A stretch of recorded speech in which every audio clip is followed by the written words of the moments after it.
you do decide to get one of these cars, you're gonna love it.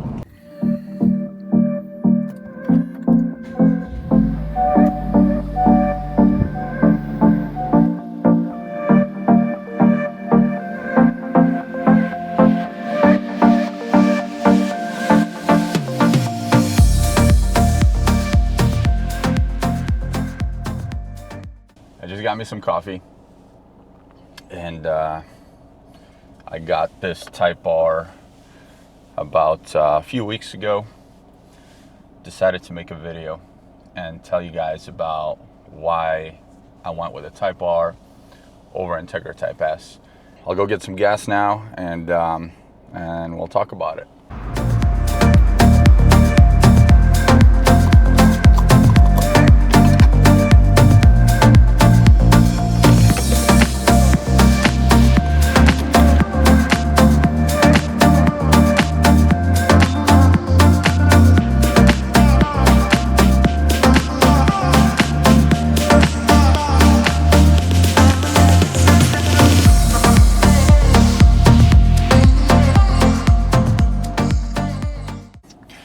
I'm smiling because I just saw another Type R.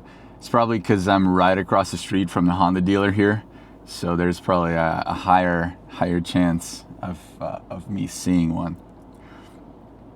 Anyway, just got some gas. I had 2 bars left, and it cost me about 33 bucks to top it off. The car has a pretty small tank. I gotta fill it up. I have a feeling I'll be filling it up once a week with premium, and right now prices are like $4 a gallon, a little over $4 a gallon. So hopefully that gives you an idea of what it costs to drive this thing as far as gas goes. And it's not too bad. It says, I'll show you here, it's showing 17 miles per gallon. All right, so I just got me some gas and I'm gonna cruise around a little bit. I'm gonna try to look for a spot where I can take some footage of the exterior of this car. One thing I definitely prefer on the Type R is the fender flares. They just look like they're part of the body, fully integrated into the design. On the Integra Type S, the flares kind of look like they were glued on last minute. It doesn't ruin the car, but the execution on the Type R just feels more intentional and aggressive. Now, I know it's hard to see in the video, but in person, it's a huge difference. It just really stands out when you see both cars side by side. You know, I gotta say, this car, even driving it slow, I enjoy it. Just going through gears, and even like driving it, it may sound weird, right? But driving it with no music on too sometimes, just listening to the motor, transmission, you're just, I know this car doesn't have the loudest exhaust compared to Integra Type S. Type S the exhaust sounds a little bit better, I gotta say that. But I don't mind this is nice. Another thing I wanna mention is when you hop into the Type R, it's like, boom, you know, red seats, red carpet, it's a whole vibe. It just feels like you're stepping into something special. It's like you're ready to hit the track or something, you know. Now the Type S, I mean, don't get me wrong, it's clean, but it's kind of basic by comparison.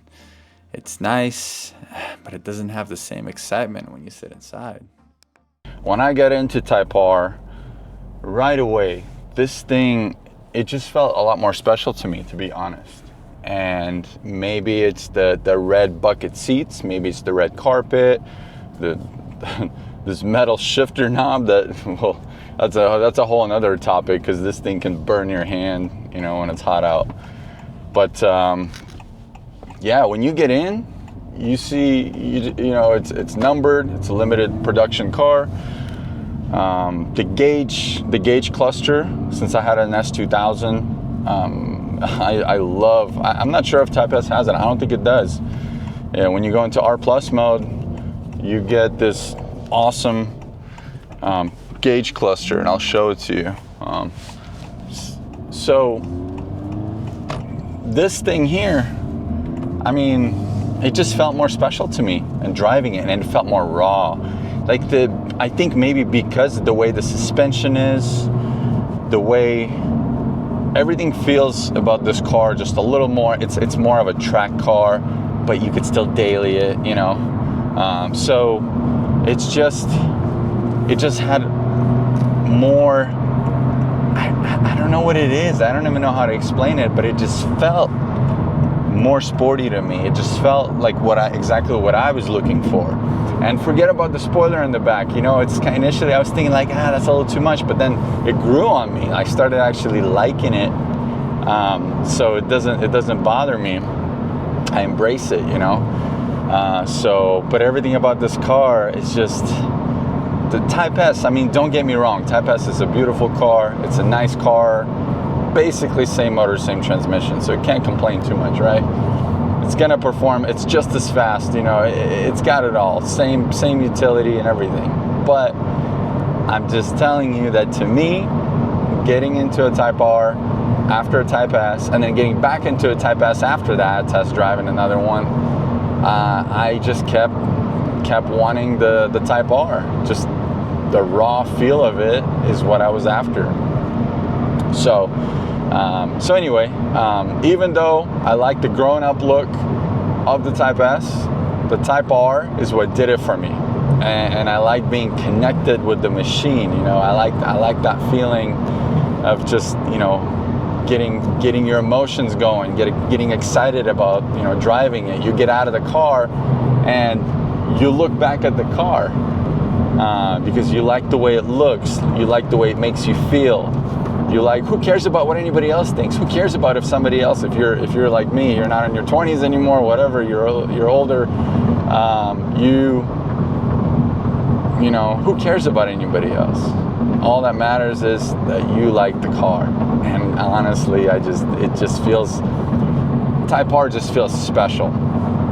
So that's why I went with the Type R. But another factor, and this may be another video that I'll make, I was able to get a Type R at MSRP. And I know a lot of people are having a hard time getting one at MSRP because, and maybe less so now, but a lot of dealers, they'll mark these up. They'll mark them up 5, 10, 15, sometimes 20 grand over MSRP, and they'll add, you know, they'll have add-ons.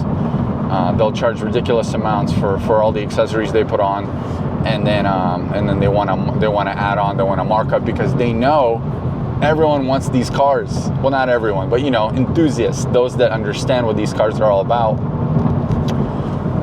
They know that there's not many of these, and they know that there's a lot of demand, and all of them that get produced, they all get sold.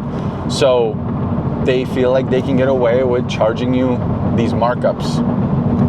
So I'll make a separate video about the whole markup and the purchase process and how you can get one at MSRP, and comment, you know, below and let me know if you want to see a video like that. But I'd be happy to show you my numbers and how I was able to negotiate getting this car at MSRP.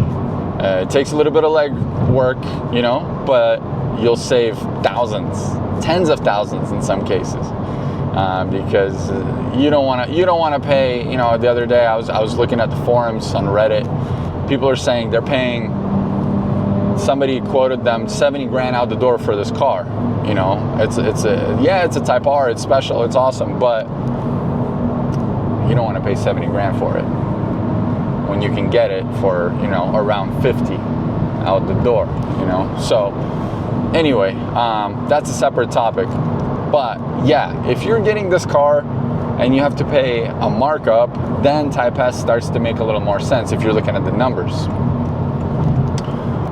Another thing, I don't like buying depreciating assets. So I know this isn't like a Type S, Type R topic, but it's a separate topic here. But I do want to say that, you know, the nice bonus of a Type R, and maybe it is a Type R comparison to Type S a little bit too, because I feel like when it comes to these cars, you know, holding values, this car might be able to hold the value a little bit better than Type S. I mean, I don't know. I think Type S is going to hold this value pretty well. But bottom line is, either one really. Type R, Type S, these cars don't really depreciate. You could drive it for a couple of years. You could sell it for almost as much as what you paid for it. So that's a beautiful thing. These cars are in demand. People want them. You can put some miles on them. You can, you know, drive around, you know, create some memories, enjoy it, and then if you want to go trade it in, you can basically get your money back. So it's not it's just overall, this is, if you like a car like this, especially if you're a Honda fan, if you know what Type Rs are all about, or even with the Integra Type S, if you just enjoy driving, you're an enthusiast, and you want a car for however long, just know that it's almost like, it's not really an investment because it's still going to lose value, but it's just not, it's going to hold its value. It could even appreciate in value once they discontinue the manual transmission with the potentially new hybrid models that are going to be coming out later. So who knows, maybe FL5, I don't know if 2025 is the last year, maybe 2026, but they may not be making these anymore, so they're going to be even more rare, which means these are gonna have a higher value.